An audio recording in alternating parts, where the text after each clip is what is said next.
Bonjour à tous, je suis Mathieu Moi. Aujourd'hui, on est là pour parler de Maven, donc un outil qui va servir à compiler, à faire tout un tas de choses avec du code, en particulier avec du code Java. On va parler de Forge, la Forge GitLab que vous connaissez déjà pour la plupart d'entre vous.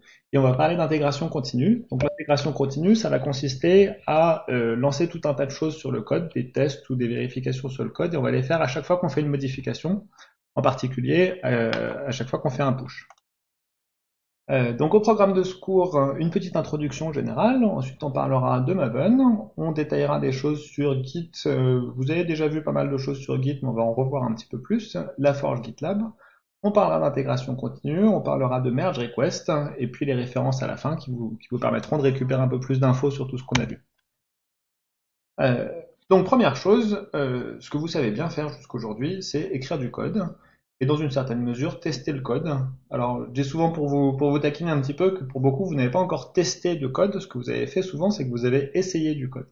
C'est-à-dire que vous êtes dans une phase de debug, vous écrivez du code, il marche pas, vous essayez, il se met à marcher et puis le jour où il marche, on est content. Ça c'est pas vraiment une démarche de test. Une démarche de test, on cherche pas à trouver des cas qui marchent, on cherche à casser notre logiciel, on cherche des cas qui marchent pas. Et on va donner toute notre énergie pour essayer de trouver des bugs dans le code qu'on est en train de tester.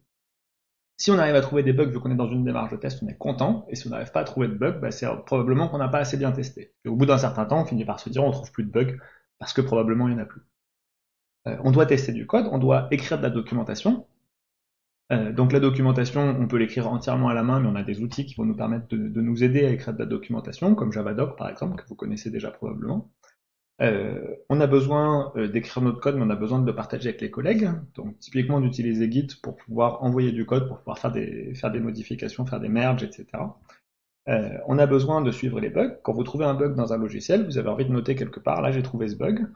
Quand vous corrigez le bug, vous avez envie de fermer le bug, c'est-à-dire de marquer que le bug il n'existe plus et qu'il a été corrigé. Et puis si par exemple un client vous rapporte un bug sur une version d'un logiciel, euh, bah, vous devriez être capable de savoir si c'est un nouveau bug ou bien si c'est un bug qui existait déjà. Et si c'est un bug qui existait déjà, bah, probablement qu'il a déjà été corrigé ou alors que vous avez d'autres informations déjà ailleurs sur les procédures en cours pour essayer de le corriger. On va essayer de gérer la qualité du code. Alors, gérer la qualité du code d'une manière générale, c'est écrire du code joli. Qu'est-ce que ça veut dire joli? Ben, on verra ça un petit peu plus en détail. Euh, on peut se contenter d'être un être humain qui cherche à écrire du code de la meilleure qualité possible. On peut aussi utiliser des outils qui vont trouver des défauts dans du code et qui vont nous aider à écrire du meilleur code. Et puis une fois qu'on a fini d'écrire notre code, on a évidemment envie de le distribuer et de le rendre disponible au reste des utilisateurs. Tout ça, ça peut être des choses qui sont relativement lourdes à gérer si on n'est pas bien outillé. Donc l'idée de tous ces outils, on a besoin de tester, on va avoir des frameworks de test qui vont nous aider à tester. On a envie d'écrire de la documentation, on a des générateurs de documentation qui vont faire une partie du travail. On a envie de partager notre code, on a un gestionnaire de version, Git, mais il y en a d'autres, Mercurial, etc., qui nous permettent de nous aider à faire ça. On veut gérer des bugs, on a un système de gestion de tickets. Donc un ticket, c'est un truc qui est ouvert ou fermé, qui contient une petite description et puis éventuellement des métadonnées. Si le ticket est ouvert, ça veut dire qu'il y a quelque chose à faire dessus. Si le ticket est fermé, ça veut dire que c'est terminé, on n'a plus rien à faire dessus. Un ticket, ça peut être soit un bug, soit une demande de modification, une demande de nouvelles fonctionnalités ou des choses comme ça. Des outils d'audit de code qui vont nous permettre de chercher des défauts dans notre code et du coup d'améliorer la qualité du code. Et puis tout un tas de choses qu'on va utiliser pour construire le logiciel, pour faire des choses avec. Ça peut être des scripts, ça peut être des builders, donc des outils qui sont dédiés à ça. Donc l'outil qui va nous intéresser ici, ça va être Maven. Maven qui va servir en particulier à compiler, mais pas que. Maven se décrit comme un outil de gestion du cycle de vie. Le cycle de vie, on va y revenir un petit peu, mais c'est toutes les étapes de la vie du logiciel entre le moment où on écrit une ligne de code et le moment où la ligne de code elle finit par tourner chez le client. Maven, on peut voir ça comme une espèce de super make. Ça contient pas mal de fonctionnalités que le logiciel make de base n'a pas. Euh, c'est très centré sur Java, mais c'est pas uniquement utilisable sur Java. Et le principe, c'est qu'on va écrire un fichier de configuration. On le verra tout à l'heure, ce sera le fichier pom.xml. Qui sera un fichier en XML. Donc XML, c'est sympa comme langage, mais ça permet pas d'écrire des choses compliquées comme des boucles, des choses qu'on voudrait exécuter. Par contre, on a à côté de ce fichier XML, on peut avoir utilisé Java comme une sorte de langage de script pour écrire des plugins. Donc Maven lui-même, il fait pas grand-chose, mais il lance plein d'outils à travers le système de plugins. Il va lancer la compilation de notre logiciel, il va lancer des tests, il va lancer l'archivage, fabriquer une archive zip, une archive jar ou une archive war, hein, selon ce qu'on cherche à faire. Il peut générer de la documentation. Il peut même générer en fait l'ensemble du site web. Maven n'est pas le seul logiciel plus évolué que Make. Make, c'est un vieux truc qui est très bien, mais qui est vieux et qui manque de fonctionnalités un peu avancées. Si on est dans le monde C, C++, l'outil CMake est très populaire et il permet en particulier de générer des makefiles et puis il permet de générer aussi d'autres choses. Dans le même genre, on a Premake, Grunt, Gulp qui sont utilisés dans d'autres communautés, etc.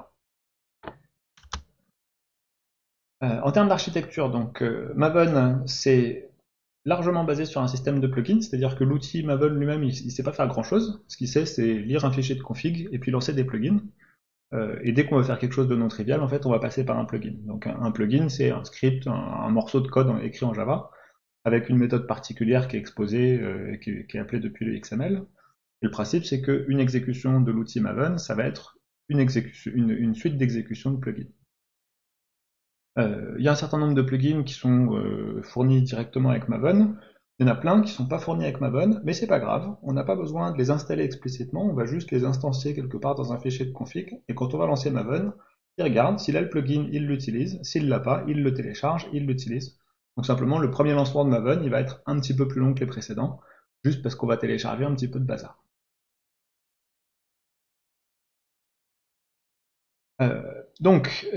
Maven va avoir ce système de cycle de vie. Le cycle de vie, c'est tout ce qu'il faut faire, toutes les étapes. Donc, on va appeler tout ça les phases, toutes les phases qu'il va y avoir entre le moment où j'écris une ligne de code et le moment où cette ligne de code, elle va être distribuée à un utilisateur. Et donc, le principe, c'est qu'on va avoir des tâches, donc des choses à faire, qu'on va exécuter dans des phases, et une suite de phases, ça va être le cycle de vie. Une tâche, c'est une exécution d'un plugin. Et donc le cycle de vie, c'est une suite de phases. Et donc quand je vais appeler Maven avec une phase particulière, je vais déclencher toutes les phases précédentes. Donc si je demande à installer un logiciel, par exemple, l'installation va déclencher les tests, et avant de déclencher les tests, il va falloir compiler, etc. Et donc en une commande, je vais déclencher toutes ces phases. L'enchaînement des phases dépend un petit peu du genre de logiciel qu'on fait, selon le type de packaging du logiciel. Si on est en Java, par exemple, on peut faire un point jar pour une application qui va tourner sur une machine de bureau, on peut faire un point war pour une appli web. Euh, et donc, selon le genre de packaging, le résultat peut être un peu différent, mais au final, l'idée c'est qu'on définit un format d'archive, un certain ordre des phases, et puis on a une affectation, un ensemble de tâches par phase. Tout ça est préconfiguré, mais on peut le configurer selon les besoins du projet. Donc sur un petit exemple, si je veux fabriquer une archive jar, je vais avoir plusieurs phases pour faire ça. Ce que je veux faire à la toute fin, c'est deploy, c'est-à-dire l'envoyer à l'utilisateur. Mais pour faire ça, il faut encore que j'ai fabriqué l'archive et que je l'ai installé à un endroit où je peux l'utiliser moi localement. Donc install, l'avant-dernier ici, ça va être le fait d'installer ça localement sur ma machine. Package, je fabrique l'archive .jar dont j'ai besoin pour faire l'install. Mais pour pouvoir packager mon logiciel, j'ai besoin d'abord de le tester, pour éviter de packager quelque chose qui ne passerait pas les tests par erreur. Donc, pour pouvoir faire package, il faut que je fasse test. Pour que je puisse faire les tests, il faut aussi les tests, souvent ça va être du code Java qui teste du code Java, donc il faut que je compile ce code Java, ce sera la phase test compile. Et puis au-dessus de ça, la phase évidente, c'est qu'il va falloir que je compile mon logiciel avec compile. Autour de compile, j'ai ces petites phases de process resources et process test resources. Les ressources, c'est simplement tout ce qui va à côté du code. Si j'ai une application graphique, je peux avoir des images par exemple ou des choses comme ça.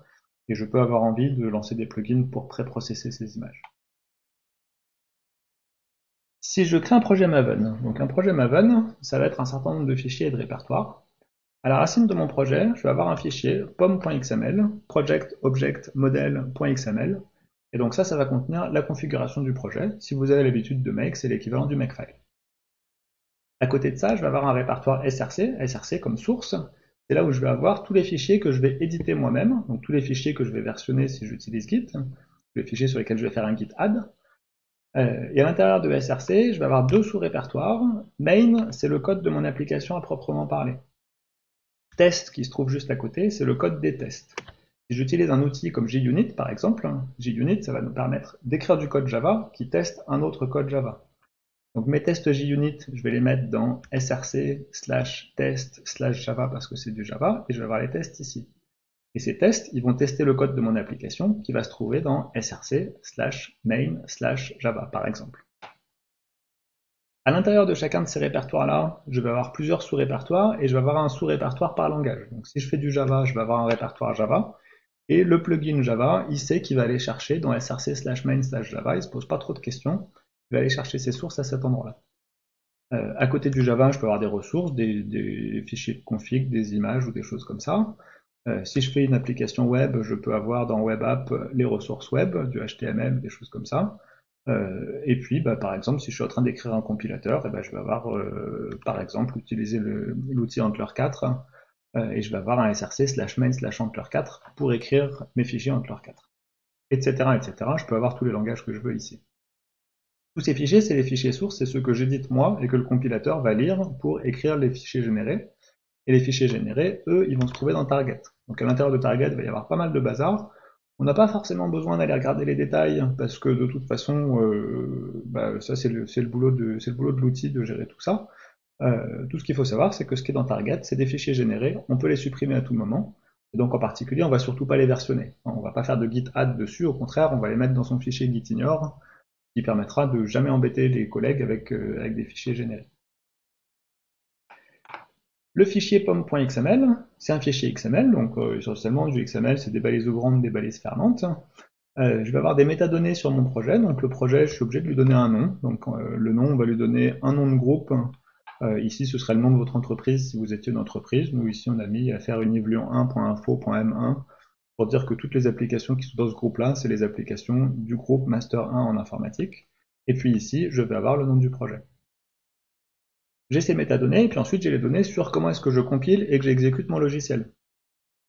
Donc pour ça, j'ai besoin de décrire les dépendances, les bibliothèques que je vais utiliser dans mon logiciel. Donc les dépendances, elles sont dans une catégorie qui commence par dependencies et qui finit par /dependencies pour marquer la fin de la balise dependencies. Et puis pour chaque dépendance, je vais avoir une entrée dependency /dependency et je vais écrire entre les deux le nom de ma bibliothèque. Je peux utiliser des bibliothèques, je peux utiliser aussi des plugins qui vont pas juste me fournir une bibliothèque que je peux appeler, mais qui vont me fournir des choses qui seront exécutées pendant la compilation, donc par exemple des générateurs de code, ou des analyseurs de code, ou des choses comme ça. Et donc pareil pour les plugins, je les mets entre plugins au pluriel et /plugins au pluriel, et puis je vais avoir un paquet entre plugin et /plugin par plugin. On zoome sur un petit exemple. Une dépendance, ici c'est la dépendance sur JavaFX, qui est le système d'interface graphique des Java modernes. Pour chaque dépendance, je vais avoir donc ce paquet dependencies/dependencies, et puis je vais rappeler le nom de ma dépendance. Donc le nom de la dépendance, c'est le groupe ID, le artefact ID, c'est le même que celui qu'on avait tout à l'heure. Ce que je rajoute ici, c'est le numéro de version. Très important le numéro de version. Quand Maven va compiler, il ne va pas juste aller chercher JavaFX, il va aller chercher JavaFX version 11.0.2. Si je vis dans le futur et qu'on en est à JavaFX version 53, peut-être que mon code ne marche pas avec JavaFX version 53. Donc si Maven allait chercher la dernière version tout seul, il y aurait le risque que du code qui marchait un jour se mette à ne plus marcher juste parce qu'il y a une nouvelle version qui est sortie et qu'elle n'est pas compatible. Donc pour éviter ça, ça c'est une notion très importante qui s'appelle le build reproductible. C'est l'idée que si je reprends mon code dans 10 ans, normalement je retape mvn compile, test, exec, etc. et je devrais pouvoir lancer mon programme.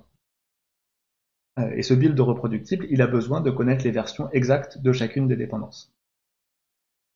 Alors évidemment, le XML, c'est sympa, mais c'est pas très agréable à écrire ou à lire. On a plein de typicaux ouvrants, fermants, etc. Rassurez-vous, on n'écrit pas tout ça à la main en général. Ce qu'on fait, c'est qu'on va chercher, par exemple sur search.maven.org, si je veux utiliser JavaFX, je vais aller chercher JavaFX là-bas, et je vais tomber sur les différentes versions de JavaFX. Je vais prendre la version 11.0.2 si c'est celle-là qui m'intéresse, et je vais tomber sur un petit snippet de XML que je vais pouvoir copier-coller depuis le site web vers pom.xml. Donc, installer entre guillemets une dépendance, ça consiste essentiellement à aller chercher son site web de cette dépendance, récupérer le morceau de code pour la dépendance Maven et copier-coller ça dans son fichier XML. Maven fonctionne sur un système de dépôt. Donc un dépôt Maven, c'est un ensemble de trucs qui sont déposés à un endroit. Et les trucs, ça peut être des dépendances, des plugins ou des choses comme ça. Euh, donc sur le web, le principe, c'est on peut avoir autant de dépôts qu'on veut, mais il y en a un particulier qui est le dépôt par défaut. Et donc tout à l'heure, si on se souvient, là je reviens en arrière, mon JavaFX, j'ai pas dit que j'allais le chercher sur un dépôt particulier, j'ai juste dit que je voulais JavaFX. Et en fait, JavaFX, il se trouve sur repo1.maven.org, et Maven, il sait qu'il doit aller chercher là-bas, et donc j'ai même pas besoin de spécifier l'URL du dépôt dans ces cas-là. On a aussi un dépôt qu'on a manipulé implicitement sans s'en rendre compte jusqu'ici, c'est le dépôt local qui se trouve dans notre répertoire personnel, qui se trouve dans un fichier caché, dans un répertoire caché .m2/repository, et qui contient les archives des projets locaux. C'est-à-dire quand je fais un nvn install sur un de mes projets, ça va l'installer à cet endroit-là. Et puis ça sert de cache pour les repositories web, c'est-à-dire que quand Maven va télécharger des choses sur ma machine, il va les télécharger, il va les poser dans ce .m2/repository. Ce qui fait que la première instanciation de Maven, en général, quand vous prenez un projet avec plein de dépendances, vous tapez mvn compile ou mvn exec, et vous mettez votre machine à plat, vous téléchargez des trucs pendant 10 minutes, mais la deuxième fois, tout se passe bien, puisque tout est déjà sur votre machine, et du coup, le téléchargement des dépendances n'a pas besoin de se refaire. Le ClassPass. Donc le ClassPass, c'est l'ensemble des répertoires dans lequel Java va aller chercher des choses quand il compile et quand il exécute, surtout. Euh, et donc, si on était en version ancienne mode, on va dire que Maven n'existe pas, qu'on se téléporte dans le temps de quelques années ou dizaines d'années en arrière. Ce qu'on faisait à l'époque, c'était qu'on allait chercher une bibliothèque, on allait chercher un fichier .jar quelque part, on le posait sur sa machine, dans un répertoire, et puis on disait, bon bah, on va positionner la variable d'environnement ClassPass pour aller chercher dans ce répertoire-là. Alors ça marchait sur votre machine. Le problème, c'est qu'ensuite, quand vous envoyez votre code qui utilisait cette dépendance-là à un copain, le copain, il n'avait pas forcément la bibliothèque installée. Et puis s'il a la bibliothèque installée, il n'a pas forcément la même version que vous. Donc du coup, le coéquipier, il va devoir faire la même chose, aller télécharger le .jar, l'installer quelque part dans un répertoire, s'assurer qu'il a bien la même chose, etc. Et donc, heureusement, en fait, ce que fait Maven, c'est qu'il fait tout ça pour vous. Il va télécharger, il met dans le ClassPass, et il gère les versions correctement, ce qui fait que si vous dépendez d'une version bien particulière d'une bibliothèque, du moment où vous l'avez mis dans le pom.xml, tous les coéquipiers qui utilisent le même projet, ils utilisent automatiquement la même version de la bibliothèque. Alors c'est un petit peu plus subtil que ça, la notion de ClassPass, ou la ClassPass que j'ai écrite avec 2 S, il aurait fallu écrire TH. On a une notion de scope, donc de portée du ClassPass. Et le principe, c'est qu'on a ces différentes portées, il y en a quelques-unes en plus, compile, provided, runtime, test, etc. Celle qu'on va utiliser surtout, ça va être runtime, test et compile. Compile, c'est des choses qu'on veut rendre disponibles uniquement pendant la compilation, mais dont on n'aura plus besoin après la compilation. Runtime, ça va être ce dont on a besoin à l'exécution, ce qu'on va fournir vraiment à l'utilisateur final. Donc par exemple, si j'écris une application JavaFX, JavaFX c'est la bibliothèque qui me permet de faire de l'affichage graphique, j'ai besoin à runtime d'utiliser cette bibliothèque-là. Et puis le scope test qu'on a ici, ça va concerner tout ce dont on a besoin pendant les tests, mais pas pendant le reste. Donc c'est l'exemple qu'on a en dessous ici. Là on a un exemple sur JUnit. JUnit c'est un système de bibliothèque pour écrire des tests en Java. Quand j'écris une application qui utilise JUnit, j'ai besoin de JUnit pendant la phase test compile, mais par contre, je n'ai pas besoin de la fournir au client. Quand je tape mvn exec de .java, qui est la commande qui me permet de lancer mon application en Java, de l'exécuter, à ce moment-là, je n'ai pas besoin de tout ce qui est disponible dans le scope test. Donc en particulier, la bibliothèque JUnit que j'ai définie dans le scope test n'est pas disponible quand je tape mvn java. Donc quand j'ai défini une bibliothèque pour le scope test, elle n'est disponible que pour le test. Par contre, quand je vais définir runtime, elle est quand même disponible pour le test parce que le test peut en avoir besoin, elle est disponible à l'exécution et elle reste disponible au déploiement. Les archétypes. Bon, le principe c'est que Maven c'est quand même c'est un peu lourd. Les fichiers pom.xml ils sont souvent assez verbeux. Cette histoire de src/test, src/main, etc., c'est très propre, mais par contre, ça veut dire que quand je crée un nouveau projet, il faut que je crée toute une palanquée de répertoires. Et donc Maven, pour compenser cette complexité, nous propose le système des archétypes, qui est un système de squelette de projet, d'espèces de mini-projets desquels on peut partir. Et donc l'idée, c'est qu'on va pouvoir taper la commande mbn archetype.generate, et ça va nous générer un petit projet. Et il y en a plein qui sont disponibles sur le web. Donc si j'ai envie de démarrer en Maven, bah, je peux instancier l'archétype Maven archetype Quicksart. Si j'ai envie de démarrer avec du MVC, avec Spring, etc., bah, j'ai un petit exemple ici. Et puis quand j'ai envie de démarrer sur un projet quelconque, bah, je peux taper MVN archétype ce que je veux dans mon moteur de recherche favori. Et avec un peu de chance, il y a quelqu'un qui nous a fourni quelque chose qui va bien pour démarrer. Intégration dans les IDE ou EDI, environnement de développement intégré. Euh, le principe d'un IDE, contrairement à un éditeur de texte basique, c'est que l'IDE, il va faire des choses du style vous proposer de la complétion intelligente, vous montrer les erreurs de compilation à la volée ou des choses comme ça. Pour faire ça, un IDE, il a besoin de connaître votre langage, il a besoin de connaître les dépendances. Pour savoir s'il faut qu'il souligne en rouge un truc, il faut qu'il sache si le truc il existe ou pas, et donc il a besoin des dépendances. Donc si vous faites ça en mode à la main, j'ai installé un point jar, je positionne mon classe pass, etc., bah, il va falloir que vous disiez à votre IDE, il faut aller chercher les dépendances à tel endroit, etc. Ce qui peut être assez pénible, parce que typiquement, si vous utilisez IntelliJ, que vous avez bien configuré tout ça, et que vous avez un coéquipier qui utilise VS Code, et ben lui, il va pas pouvoir récupérer la conf IntelliJ, et ça va pas être pratique, etc.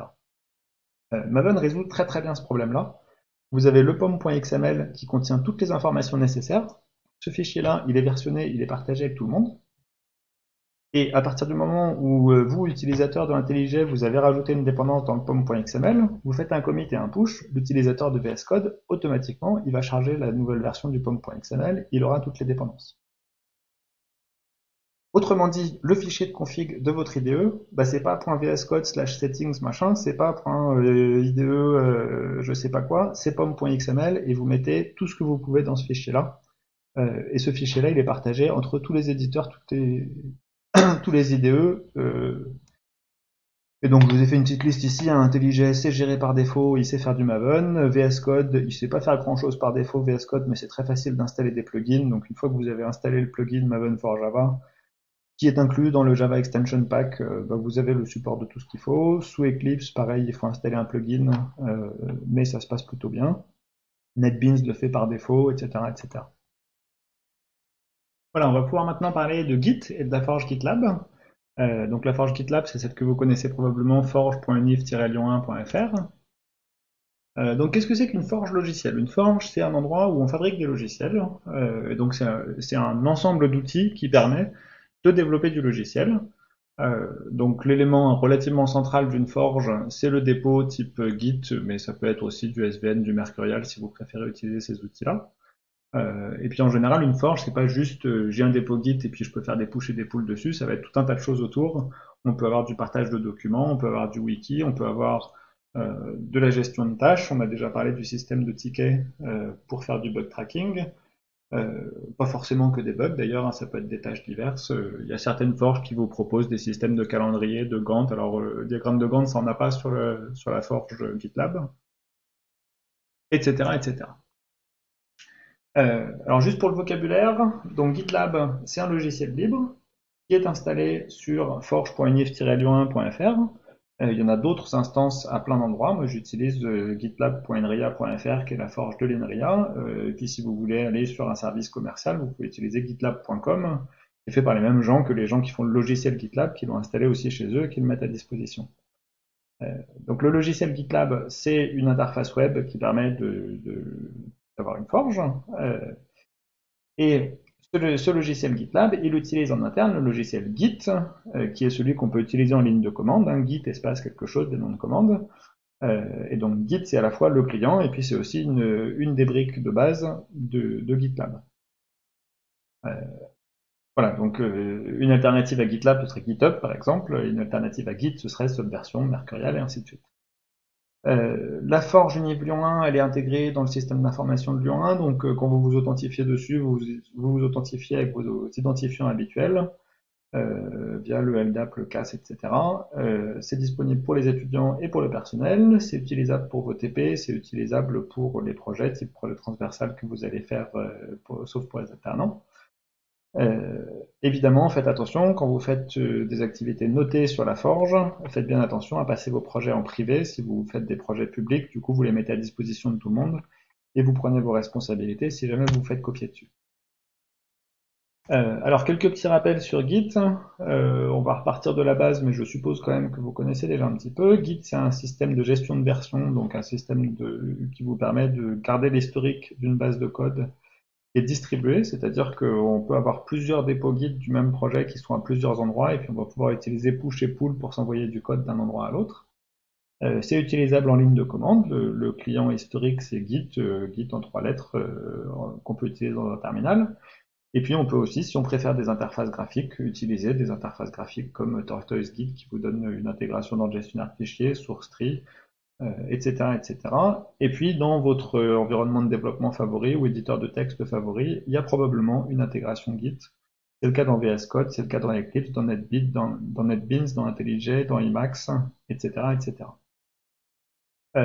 Mon conseil, j'ai rien contre les interfaces graphiques, mais pour apprendre Git, les interfaces graphiques, c'est abominablement compliqué, parce que vous allez avoir plein de menus, de trucs comme ça. C'est assez difficile de comprendre où sont les concepts. Par contre, la ligne de commande de Git, au moins quand on dit faire un commit, la commande c'est git commit. Quand on dit faire un push, la commande c'est git push, etc. Et donc moi je vous recommande vivement de vous forcer à utiliser la ligne de commande au moins pendant vos débuts. Et puis si vous êtes plus à l'aise avec une interface graphique plus tard, vous pouvez apprendre que c'est plus pratique d'utiliser tel ou tel bouton que d'utiliser telle ou telle commande. Un autre intérêt de la ligne de commande, c'est que pour chercher de l'aide sur Internet, c'est beaucoup plus facile. Quand vous avez un problème avec la commande Git Rebase, vous tapez Git Rebase dans votre moteur de recherche favori, vous allez tomber sur plein de choses. Quand vous avez un problème avec tel ou tel sous-menu d'un truc dans un environnement bien particulier, vous aurez beaucoup plus de mal à trouver de l'aide en essayant de décrire ce que vous avez dans l'interface graphique dans un moteur de recherche. Voilà, Git, c'est un logiciel qui a plein de commandes différentes. Les commandes de base, git init, ça permet de créer un dépôt vide. Git clone, ça permet de recopier un dépôt et ça permet en particulier de télécharger un dépôt à distance depuis un serveur. Git a besoin de savoir quels sont les fichiers qui sont importants, lesquels ne sont pas importants pour lui, donc quels fichiers sont versionnés ou pas versionnés. Donc on a besoin de faire git add quand on a un nouveau fichier à versionner, git remove quand on ne veut plus versionner un fichier. S'il y a un fichier qui bouge, Git ne va pas s'en rendre compte tout seul, donc il va falloir utiliser git mv pour enlever l'ancien endroit et ajouter le nouveau. On peut aussi faire git remove sur l'ancien, git add sur le nouveau, c'est pareil. Git status va vous permettre juste de demander et là où j'en suis, et puis ça va vous donner pas mal de petits conseils sur les commandes que vous pouvez taper maintenant en fonction de là où vous en êtes. Quand je veux créer une nouvelle version, j'utilise git commit. Quand je veux aller chercher une ancienne version, j'utilise git checkout. On peut gérer des branches, donc une branche c'est une ligne de développement, un ensemble de versions qui vont être reliées les unes aux autres. Et on peut avoir plusieurs branches en parallèle. Donc par exemple, je peux avoir une branche de développement pour un logiciel, et je peux avoir une branche de maintenance pour un logiciel sur lequel je ne vais faire que des bugs fixes. Donc je sors la version 1.0 de mon logiciel. La branche de maintenance, c'est celle qui va me servir à faire la version 1.1. Et la branche de développement, c'est celle qui va me servir à faire la 2.0, par exemple. Et puis donc pour synchroniser les dépôts, j'ai du code sur un serveur et j'ai envie de le récupérer. Je vais utiliser git pull pour le faire. Je peux utiliser aussi git fetch qui va juste télécharger, mais git pull va télécharger et puis appliquer les modifications sur ma version locale. Donc en général, c'est la commande qu'on a envie d'utiliser, sauf quand on veut voir précisément ce qu'on fait. Et git push, c'est l'inverse. Je suis content du code que j'ai sur ma machine, j'ai envie de l'envoyer à distance, j'utilise la commande git push. Donc un scénario simple, on commence à bosser, et la première chose que je vais faire, c'est cloner un dépôt existant. Le dépôt existant, peut-être que c'est un dépôt vide que j'ai créé sur la forge. En tout cas, je vais faire git clone pour le récupérer. Je vais modifier un fichier et je vais faire un commit. Donc le commit, c'est une opération purement locale, ça ne fait pas d'accès réseau, ça va juste enregistrer les modifications localement vers mon dépôt.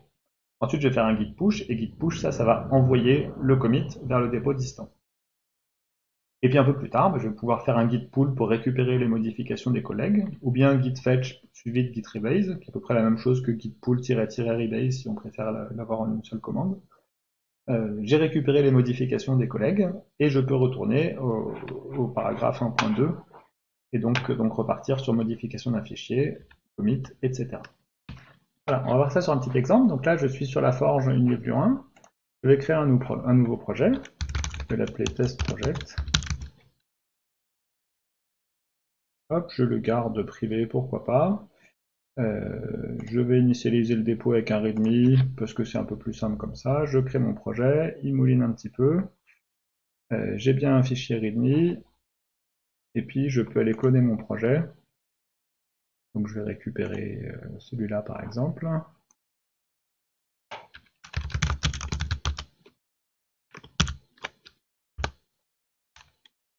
Et puis là je vais récupérer le projet d'origine. Donc hop, test project, git log, je vois que j'ai un commit initial. Je peux aller éditer mon fichier readme et puis écrire le test. Je sauve, je quitte. Je commit, donc on verra un peu plus tard, où vous avez peut-être déjà vu la commande git add-p, je suis content avec ceci est un projet de test, git commit,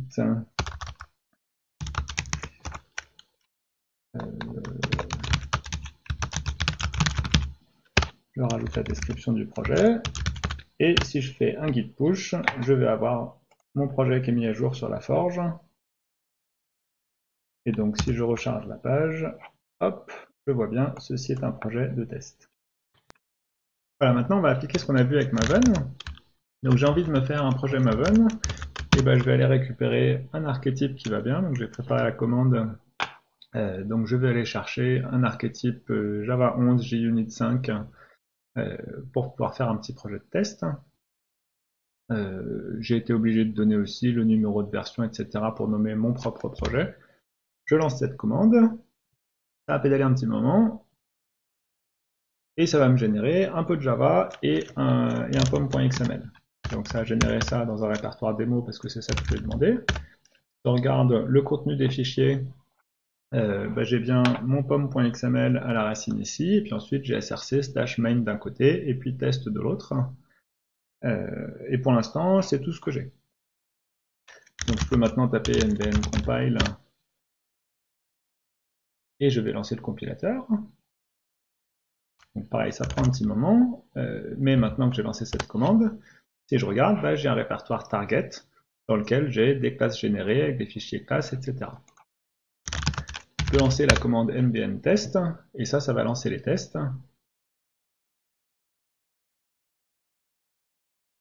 Donc pour l'instant, tout va bien, les tests passent. Mais si je vais aller chercher mes fichiers, hop, pour l'instant, ça vérifie que 1 plus 1 sont bien égales à 2. On va pouvoir changer un petit peu ça. Et si j'écris, je vérifie que 1 plus 3 est égal à 2.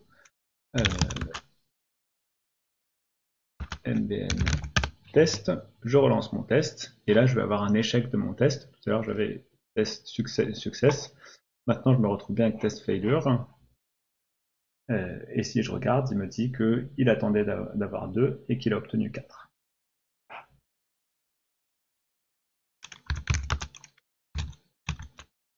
Voilà, on va rajouter tous les fichiers qui sont dans src.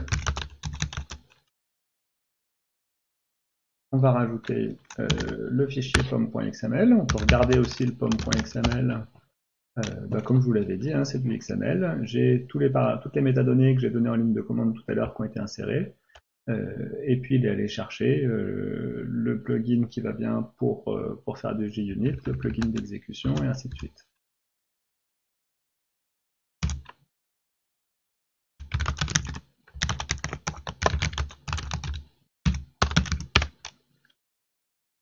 Je peux dire maintenant que c'est un fichier de test et je l'envoie sur la forge. Voilà, on va passer maintenant au suivi des tâches.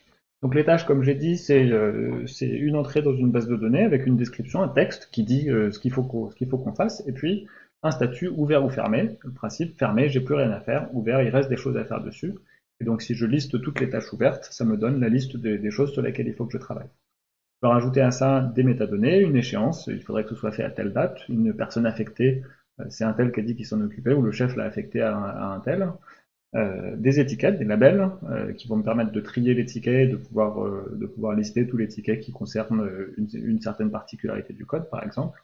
une étape, milestone, et ça il faudrait que ce soit fini pour la version 4.3, et donc on va affecter le milestone 4.3 à cette issue. Et puis quelque chose d'assez pratique, c'est qu'on a le lien entre les commits et les tâches. Donc si j'ai un certain commit qui parle d'une certaine tâche, il peut dire par exemple fixis 1, 2, 3, 4, et ben à ce moment-là, ça va dire à GitLab que la tâche numéro 1, 2, 3, 4 est fermée par ce commit. Donc quand je vais faire un push, automatiquement GitLab va fermer le ticket et va me créer un lien hypertexte. C'est-à-dire que quand je vais regarder le message de commit, si je clique sur des 1, 2, 3, 4, ça va m'amener directement à l'issue. Et sur l'issue, je vais avoir fermé par le commit numéro machin.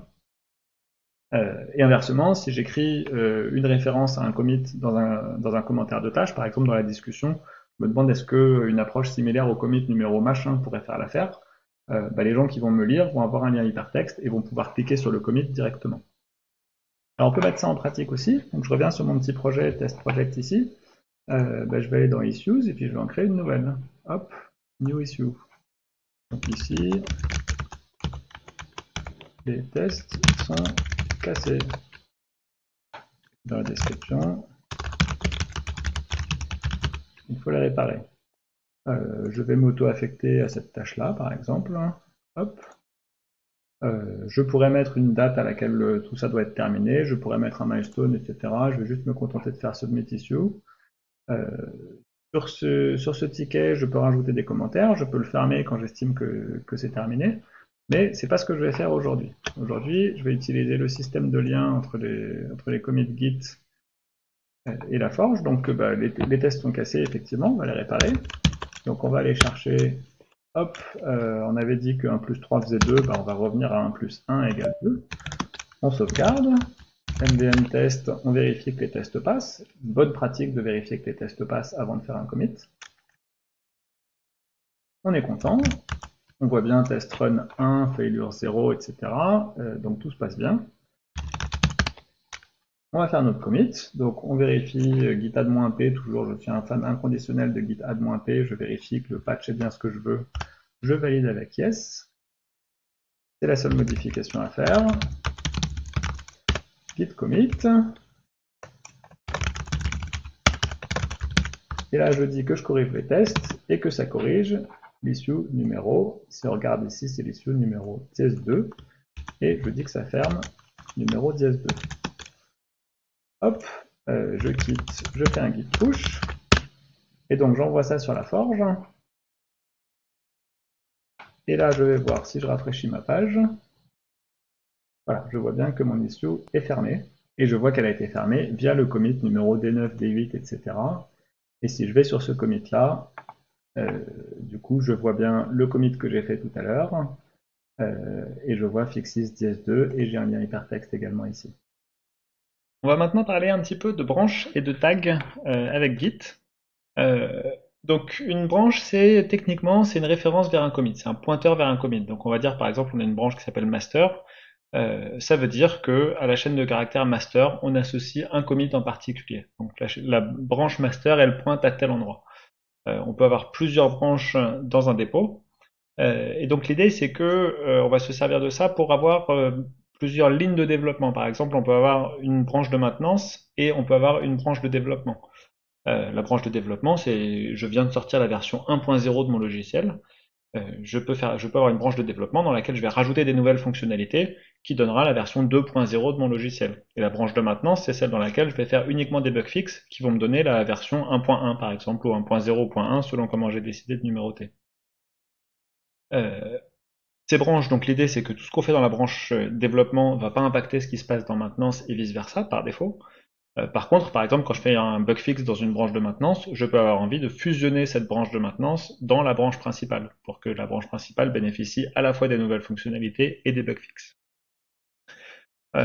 Donc on peut avoir une poignée de branches comme ça pour la branche, pour tout ce qu'on veut faire tourner en production, la branche de maintenance, la branche de maintenance de l'ancienne version ou des choses comme ça. On peut aussi aller beaucoup plus loin, on peut s'amuser, pas seulement s'amuser d'ailleurs, à avoir une branche par fonctionnalité. On appelle ça des fois des topic branch dans le jargon. Et le principe, c'est que si vous avez envie de créer une nouvelle fonctionnalité dans votre logiciel, ce que vous allez faire, c'est que vous allez créer une branche, travailler sur cette branche, faire des commits, Et puis ensuite, vous allez demander au mainteneur, éventuellement à vous-même, de fusionner cette branche dans la branche de développement. Donc l'intérêt de cette méthode, c'est que pendant qu'on travaille sur une branche par fonctionnalité, on ne dérange pas les autres. Donc si j'ai besoin de faire 3 commits pour faire ma fonctionnalité, je fais mes 3 commits sans déranger les autres, et ensuite je vais parler aux collègues en leur disant voilà ce que j'ai fait et j'aimerais bien que ce soit fusionné. Et puis du coup, ça me permet, avec le système des pull requests qui est très pratique sur GitLab et GitHub, ça me permet de faire la revue de code de cette petite branche avant de l'intégrer, et donc d'essayer de trouver les bugs avant que le code atteigne la branche principale. Et puis dans ce fonctionnement-là, on peut tout à fait effacer la branche une fois qu'on a terminé de travailler avec. Donc en pratique, bon alors sur des slides mettre des commandes c'est pas hyper drôle, donc je vous en mets quelques-unes, mais le but c'est quand même que vous alliez voir la doc si vous voulez approfondir un peu tout ça. Donc si j'ai envie de créer une nouvelle branche, j'ai la commande git checkout-branch ou -b pour faire plus court, avec le nom de la branche derrière, hein, donc c'est cette commande-là. Si vous avez un git suffisamment récent, vous avez git switch-create. Il ne devrait pas y avoir d'espace entre -, et create. Une fois que j'ai créé des branches, je peux passer d'une branche à l'autre avec la commande git checkout, le nom de la branche. Donc j'ai une branche maintenance et une branche master. Je vais faire git checkout master pour aller sur la branche master. Je peux faire des commits avec des fonctionnalités. Git checkout maintenance, et là je vais pouvoir faire des commits sur les bug fixes. Je peux lister toutes les branches de mon dépôt avec la commande git branch. Et puis Git va aussi conserver une copie locale des branches distantes, c'est-à-dire si sur la forge vous avez plusieurs branches, vous n'avez pas nécessairement les mêmes branches exactement sur votre machine locale. Et donc Git va conserver les deux, et la commande git branch-a va vous permettre de lister toutes les branches, y compris les branches distantes, donc celles qui sont sur la forge et celles qui sont sur votre machine. Les tags, je vais pas m'étendre dessus, mais ça fonctionne grosso modo pareil que les branches. Un tag, c'est un pointeur vers un commit. La grosse différence, c'est qu'un tag, ça n'est pas fait pour bouger. Une branche, quand je fais un commit sur une branche, je fais avancer le pointeur qui est le bout de ma branche. Un tag, quand je pose un tag, il ne bouge jamais. Donc typiquement, les tags, on les utilise pour des releases. Je sors la version 1.0 de mon logiciel, je dis que ce commit-là précisément, c'est celui que j'appelle à partir de maintenant la version 1.0. Et ça changera plus jamais, puisque si je fais une autre release, je l'appellerai pas 1.0. Voilà, alors quand on a plusieurs branches, on peut les fusionner. Donc on a une commande qui s'appelle git merge qui permet de faire ça. Fusionner, ça veut dire que je vais prendre les modifications d'une branche et les modifications de l'autre branche, et je vais obtenir un commit qui contient la totalité des modifications des deux branches que j'ai fusionnées. En fait, c'est un petit peu plus compliqué que ça. Alors, on va se poser une question, c'est je travaille, et puis en amont, en upstream, il y a d'autres gens qui travaillent, et upstream, c'est là où j'ai envie que mon code finisse par aller, mais par contre, ils travaillent en même temps que moi. Donc l'approche classique pour gérer ça, on va faire des fusions, donc les petits ronds ici, c'est les commits. La flèche que je représente ici, c'est la relation de parenté, donc mon deuxième commit ici est un commit qui vient après celui-là, et son parent, c'est celui de gauche. Et donc je peux avoir une branche en upstream qui contient ces deux commits-là, et puis moi je vais créer un commit A. Donc je vais forker le dépôt, et je vais créer un commit que je vais appeler A ici. Et puis en upstream, il continue à travailler. Moi je continue à travailler aussi, et donc ce que je peux faire, c'est que je peux dire, vu que j'ai besoin de ce commit-là pour continuer à travailler, je vais intégrer ce commit dans mon commit A, et je vais créer ce commit merge 1 ici, qui va contenir à la fois mes changements et les changements que j'ai dans la branche distante. Et puis upstream peut continuer à travailler, et puis moi je peux continuer à travailler, et puis au bout d'un moment, ici mon commit C, j'estime qu'il est suffisamment bon, et je demande au mainteneur, cher mainteneur, est-ce que tu pourrais fusionner ce commit, l'intégrer dans ta branche principale, et donc je vais avoir un deuxième commit de merge ici, qui va correspondre au moment où mon code est arrivé dans la branche principale. Alors ce système-là, il a des avantages, c'est qu'il est relativement facile à faire. En fait, c'est ce que vous avez probablement fait jusqu'ici, si les commandes que vous utilisez au quotidien, c'est git push et git pull. Il a un inconvénient, mon commit de merge ici, merge 1, il sert pas à grand chose. Il n'est pas forcément néfaste. Par contre, si je fais de la revue de code, quand j'arrive sur ce commit C et que je demande aux copains est-ce que vous pourriez relire mon code pour vérifier que tout va bien, les collègues ils peuvent avoir envie de faire de la revue de code commit par commit. Le commit C, je regarde la différence entre C et B, je vois quel code a été introduit par C. Je regarde la différence entre B et merge 1, je vois quel code a été introduit par B. Par contre, un commit de merge comme ça, c'est pas un commit qu'on a envie de relire. C'est un commit qui a deux parents. Si je regarde la différence entre merge 1 et A, ça va correspondre à tous les changements que j'avais en upstream, c'est sans doute trop gros. Et puis si je regarde les changements entre merge 1 et upstream, bah, je vais avoir tous les changements que j'ai fait de mon côté. Pour la revue de code, les commits de merge, c'est vraiment pas pratique. Donc deuxième approche, on peut juste s'abstenir de faire un merge. Donc on va commencer pareil que tout à l'heure, hein, upstream commit. Moi je fais un commit A, et puis en upstream il se passe des choses. Et puis moi en fait ce que je peux dire c'est que bah en fait j'ai pas besoin de ces commits d'upstream et je vais continuer à travailler sur A, B, C. Et puis je demande l'intégration à la fin, je fais un merge ici. Et donc là j'ai un historique qui est beaucoup plus joli puisque je n'ai plus ce commit merge 1 que j'avais tout à l'heure. Par contre, ça a plein d'inconvénients. Ça a des inconvénients s'il y a des conflits, par exemple. Si mes commits A, B, C, ils sont en conflit avec les commits que j'ai en upstream là-haut, et ben ce qui se passe, c'est que je vais demander au mainteneur de résoudre les conflits. Ça passe pas très bien à l'échelle. Imaginez, vous êtes contributeur du noyau Linux et l'intégrateur à la fin, celui qui fait le merge là, bah, c'est essentiellement Monsieur Linus Torvalds. Vous n'allez pas demander à Linus Torvalds de résoudre tous les conflits de toute l'équipe de développement du noyau Linux, ça ferait beaucoup trop. Donc dans ces cas-là, en général, on va demander au contributeur, il y a des conflits, est-ce que tu pourrais les résoudre? Et puis c'est pas toujours applicable, c'est tout à fait possible que mon commit B ici, il ait besoin d'une fonctionnalité qui a été introduite dans ce commit là, auquel cas bah, je peux juste pas m'abstenir de faire un merge. La troisième approche que je vais présenter, c'est l'approche rebase. Rebase, c'est une commande de Git qui a été introduite à ma connaissance par Git il y a une quinzaine d'années de ça déjà, qui fait une bonne partie de la puissance de Git, mais qui est malheureusement pas hyper évidente à maîtriser. Alors, c'est pas extrêmement compliqué non plus, mais vous verrez que des fois, quand on l'utilise mal, ça pique un peu. Ici, pour bien clarifier les choses, je vous ai rajouté la petite étiquette master. Donc, ce commit-là, c'est la branche master. Quand les gens committent sur la branche master, ça fait avancer ce commit-là.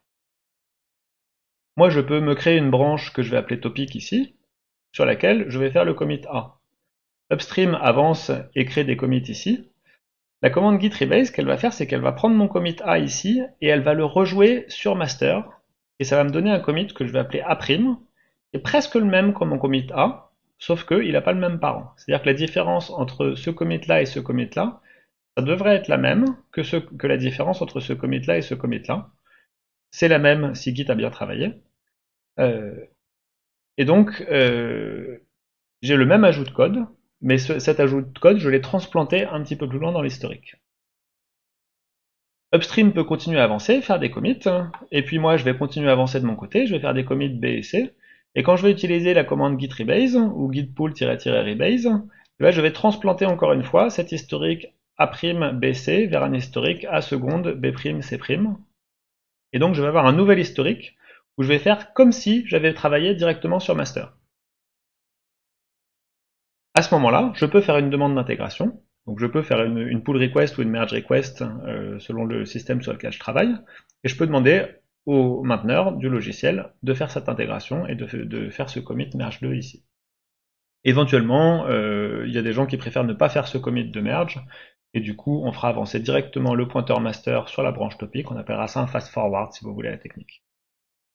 Évidemment, une fois que j'ai fait tout ça, tous mes commits intermédiaires que j'avais ici ne sont plus atteignables. C'est-à-dire que quand je regarde mon historique, je commence avec un nom de branche, je remonte mon historique ici, ou bien je commence avec cette branche-là et je remonte l'historique. Tous ces commits A, A', B, C ne sont plus atteignables, c'est comme s'ils n'existaient plus, et à un moment, ils vont être garbage collectés pour arrêter de prendre de l'espace sur le disque. Les inconvénients de tout ça. La réécriture d'historique, le fait d'utiliser git rebase, ça veut dire que mes commits, ici A', A seconde, B', etc., ils ont probablement jamais été testés. Pourquoi ce commit A seconde en particulier? En fait, il n'a jamais vraiment existé sur le disque. Moi, ce que j'ai fait en tant que développeur, c'est que j'ai écrit le commit A, j'ai écrit le commit B, j'ai écrit le commit C, et puis quand j'ai fait un git rebase, je suis passé de C à C' ici, et puis ces commits A seconde et B', ils ont été créés automatiquement par Git, et donc je les ai probablement pas testés. Donc ça veut dire qu'il faut faire attention, qu'il va falloir essayer de trouver par la revue de code, typiquement, les problèmes potentiels dans A' et B', A seconde et B', pardon. Si jamais quelqu'un a fait une branche qui part de A', ou de B, ou d'un commit intermédiaire, moi quand je vais faire un git rebase, je vais pas lui enlever sa branche, je vais juste réécrire un nouvel historique qui fait comme si j'avais écrit tout du premier coup au bon endroit. Euh, Tous les gens qui ont pu brancher depuis A, A', B, C vont se retrouver avec ces commits-là dans leur historique. Et du coup, bah, si jamais quelqu'un d'autre a fait une branche à partir de C et qu'il intègre sa branche dans le projet, je vais me retrouver avec des commits entre guillemets en double. C'est-à-dire que le commit C, il va continuer à exister dans l'historique de quelqu'un qui aurait branché dessus. Le commit C', qui lui ressemble furieusement, il a le même message de commit, il a le même diff, etc. C'est vraiment tout pareil. Il existe aussi un autre endroit dans l'historique, et alors là, ça commence à être sacrément la pagaille.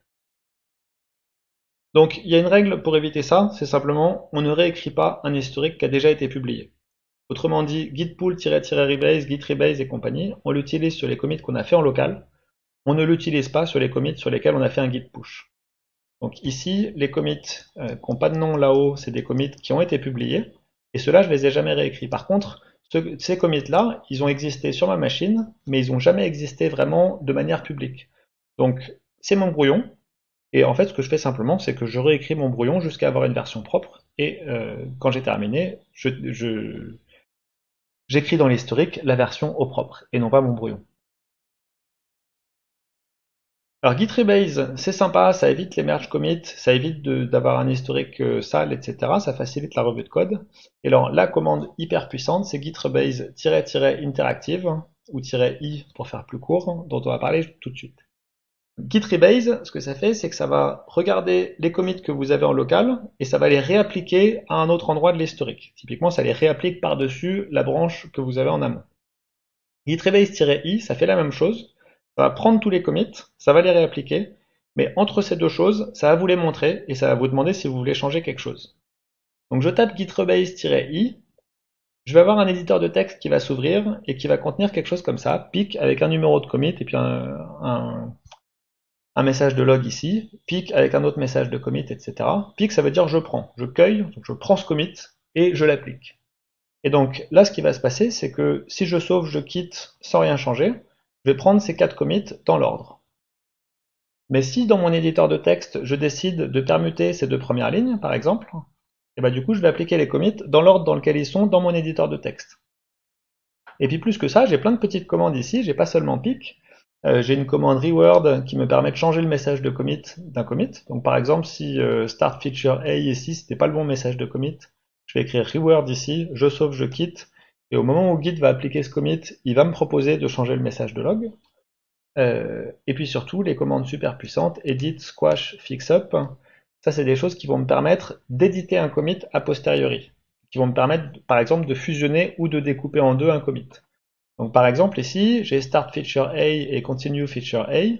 Ce que je vais avoir envie de faire, c'est de prendre cette ligne-là, continue, et de la remonter une ligne plus haut. Et puis à la place d'écrire fix, je vais écrire fixup, euh, qui va fusionner les deux commits, mais qui va enlever le message de commit du deuxième. C'est-à-dire que ce commit-là et ce commit-là, qui logiquement devaient aller ensemble, je vais les fusionner. Donc le reviewer qui va regarder mon historique, au lieu de voir un début de truc pas fini et puis une fin de truc qu'on ne sait pas comment ça a commencé, il va voir un seul commit qui concerne la fonctionnalité A, et il va pouvoir relire ce commit-là tranquillement en sachant que c'est la fonctionnalité A. Donc ça va faciliter énormément la tâche du reviewer, et puis ça va aussi faciliter la tâche de votre vous-même du futur. Votre vous-même du futur, peut-être qu'un jour il va utiliser des commandes comme git bisect ou git blame. Git bisect, je recherche par dichotomie un commit qui a introduit une régression. Git blame, je prends un fichier et ligne par ligne, je dis cette ligne-là, elle vient de tel endroit, cette ligne-là, elle vient de tel endroit, de tel commit. Et ça, c'est des choses que vous allez pouvoir utiliser pour le debug. Vous allez trouver un bug, git bisect ou git blame vont vous dire c'est ce commit-là qui a introduit le bug. À ce moment-là, si ce commit-là, c'est un super commit qui est bien propre, qui vous dit ce commit, voilà ce que j'ai cherché à faire, voilà le patch, etc., vous allez pouvoir trouver où se trouve le bug. Puisque en gros, un bug, bah, c'est une incohérence entre ce que le programmeur voulait faire et ce qu'il a vraiment fait. Si quand vous faites un git blame ou un git bisect, ça vous donne un historique tout sale comme celui qu'on a là, j'ai commencé un truc, j'ai fini un truc, etc. Git blame, par exemple, il va très souvent vous donner des oups, je corrige le commit précédent. Bah, c'est pas très sympa parce que finalement, c'est pas ça qui vous intéresse. Donc en résumé, Git rebase, ça va prendre tous vos commits locaux, ça va vous les montrer dans votre éditeur de texte, ça va vous proposer de modifier l'ordre ou les choses qu'on veut faire avec tous ces commits, et puis ensuite ça va appliquer tout ça. Les commandes de Git rebase, bon, on les a vues un petit peu, hein. Pick, je prends le commit, je l'utilise, c'est la commande par défaut. Reword, ça va me permettre d'utiliser le commit mais de changer le message de commit. Comme edit, ça va me permettre d'appliquer le commit mais de m'arrêter juste après, ce qui va me permettre ensuite de modifier le commit, d'enlever des petits bouts ou de rajouter des petits bouts. S comme squash, ça va utiliser le commit mais ça va fusionner ça avec le commit précédent. Et puis fixup, c'est à peu près la même chose. La différence, c'est que squash, ça va vous proposer un éditeur de texte pour fusionner les messages de commit. Fixup, ça va réutiliser le message de commit du premier commit. Donc ces deux-là sont vraiment des trucs qui sont super pratiques quand on est en train de finaliser une série de patchs ou une branche avant et après la revue. On va faire plein de petits commits de fixup et puis on va les envoyer à coup de squash dans le vrai commit. Ce qui veut dire que personne ne saura que vous avez fait cette erreur. Vous avez le droit de faire une erreur, de corriger votre erreur en local, et au lieu dans l'historique d'avoir une erreur et une réparation d'erreur, dans l'historique, ce que vous allez avoir, c'est juste du code comme s'il avait été écrit du premier coup. Et puis un petit dernier que j'aime bien parce que c'est entre autres moi qui l'ai écrit, la commande exec qui vous permet d'arrêter Git rebase et de lancer une commande quelconque. Donc par exemple, si j'utilise exec make check, ce que va faire Git rebase, c'est qu'il va lancer la commande make check. On aurait pu mettre un mvn test à cet endroit-là si on voulait utiliser Maven, hein, bien sûr. Et donc ça va vous permettre de tester tous vos commits. Et donc quand j'ai dit tout à l'heure que Git rebase, ça crée des commits qui n'avaient pas été testés, et ben voilà la solution pour l'éviter. Voilà, on va passer maintenant au reflog. Alors le reflog, je vais pas insister très longtemps dessus. Ce qu'il faut savoir, le reflog, c'est une espèce d'historique super détaillé qui en particulier rend la commande git rebase moins dangereuse puisqu'il y a des choses qu'on peut casser avec git rebase qu'on va pouvoir réparer avec le reflog si jamais on fait des bêtises. Et la bonne nouvelle, si vous devez retenir un truc, c'est que si vous savez pas comment utiliser le reflog de Git, il y a des chances que autour de vous, que ce soit un collègue dans la salle de TP, que ce soit un enseignant ou que ce soit quelqu'un d'autre sur Stack Overflow qui répond à une question, il y a des chances que quelqu'un soit capable de récupérer l'historique que vous pensiez avoir perdu. Donc la morale, c'est que Git c'est bien parce que ça évite de perdre vos données. Voilà, alors qu'est-ce que c'est que le reflog? Je vais reprendre ma petite figure de tout à l'heure. J'ai des commits ici, et puis l'ordre dans lequel j'avais fait les choses, vous vous souvenez, j'étais parti d'ici, j'avais fait le commit A, et puis ensuite j'avais fait un rebase qui était passé de A à A', et puis ensuite j'avais fait des commits B et C, etc. Et donc au final, l'ordre dans lequel moi j'ai fait les commits, c'est cet ordre-là. Et en fait, c'est l'ordre dans lequel la référence topic a évolué dans le temps. Quand j'ai créé topic, topic pointait sur ce commit-là. Après, j'ai fait un commit, topic s'est mis à pointer sur A. J'ai fait un rebase, topic s'est mis à pointer sur A', etc. Voilà, et donc le reflog, c'est l'historique de cette espèce de grosse flèche-là. Pour chaque référence, on a un historique local à la machine de où est-ce que le commit, où est-ce que la référence a pointé dans le temps. Et on a un petit raccourci comme ça pour y accéder. Si j'ai une branche qui s'appelle topic, je vais écrire topic accolade ouvrante 0, fermer l'accolade. Ça va être l'endroit où topic pointe pour l'instant. Topic 1 ici, c'est où est-ce que topic pointait la dernière fois que ça a bougé. Topic 2, où est-ce que ça pointait l'avant-dernière fois que ça a bougé, etc. On a la même chose avec head qui va nous donner même un historique un petit peu plus détaillé puisque topic il est passé directement de là à là alors que head il est passé vraiment par toutes les étapes intermédiaires, il est passé par tous ces commits là. J'en profite pour faire une petite parenthèse sur la façon de nommer les révisions avec Git. Donc une référence, donc un nom de branche ou quelque chose comme ça, arrobase n, où est-ce que j'en étais dans le reflog n coups en arrière. Mais il y a aussi ref tilde n, ça c'est l'ancêtre de nème génération de ma référence. Donc topic c'est ici, topic tilde 1 c'est là, topic tilde 2 c'est là, topic tilde 3 c'est là, et ainsi de suite. Et vous voyez la différence entre la relation de ancestry relation, la relation de parenté. Ma branche, son parent c'est celui-là, son parent c'est celui-là, son parent c'est celui-là, et puis le reflog qui a parcouru les choses dans un autre ordre. Voilà, et puis ref chapeau, c'est le premier parent de ref, donc si ref pointe ici, bah ref chapeau, c'est celui-là. Je vous invite à taper git help revisions dans un terminal, ça va vous donner ces petits raccourcis-là et plein d'autres encore qui sont très pratiques à utiliser dans la vie de tous les jours. Voilà, alors ça c'était de la technique. Maintenant la vraie question c'est comment est-ce que j'organise mon travail avec tout ça. J'ai des outils, c'est bien. Ce que je veux maintenant, c'est organiser mon travail, organiser le travail de mon équipe, et j'ai plein de façons de le faire. Je peux le faire de façon centralisée, je peux le faire de façon décentralisée ou avec un workflow qu'on dira triangulaire. Et puis on va parler un petit peu de comment on fait de la revue de code dans tout ça. Alors ici, je me suis amusé à écrire une espèce de pseudocode de comment je fais quand moi je travaille. Voilà, je vais mettre ma tête histoire de pouvoir commenter un peu plus tranquillement tout ça. Quand moi je travaille dans un système centralisé, ce que je fais par exemple sur tous les enseignements, etc., je suis à peu près toujours en centralisé, c'est-à-dire que je vais pousser directement dans la branche principale et je ne vais pas demander à quelqu'un de fusionner mes modifications. Et ben qu'est-ce que je fais? Tant que j'ai rien d'intéressant, je bosse. Ensuite, ben, je me dis, tiens, j'ai quelque chose d'intéressant, je vais committer. Alors là, si j'étais un novice de Git, je pourrais dire, bah, je vais faire un bon gros git commit-a, et puis on n'en parlera plus, et git push, et c'est parti. En fait, je fais pas ça. Ce que je fais, c'est que tant que j'ai des changements non committés, je vais me poser la question, est-ce que je suis content? Si je suis pas content de ce que j'ai, je me pose la question, est-ce que je suis pas content parce que j'ai pas assez de code dans le prochain commit, ou parce que j'en ai trop? Si j'ai pas assez de code dans le prochain commit, je vais utiliser la commande git add-p qui va me permettre de rajouter des choses dans le prochain commit. D'accord? Git add, git reset, ça va me permettre d'enlever, de rajouter des choses à cette espèce de zone de préparation du prochain commit, qu'on appelle l'index des fois dans le jargon Git. Donc, git add-p va me montrer les portions de patch et me dire celui-là est-ce que je le mets, celui-là est-ce que je le mets, je vais répondre oui, non, oui, non, oui, non. Si jamais je me rends compte que j'ai mis un petit peu trop, bah, je peux annuler ma bêtise avec git reset-p qui va faire exactement l'inverse. Et puis quand je suis content, je fais un commit avec la commande git commit. Et là vous noterez qu'on n'a pas l'option "-a". Quand vous étiez débutant, on vous a sans doute dit, et en tout cas si c'était avec moi, je vous ai certainement dit git commit, utilisez-le toujours avec "-a si vous êtes un débutant. Git commit sans le "-a", ça va prendre uniquement ce que j'ai dit de mettre avec git add et git reset.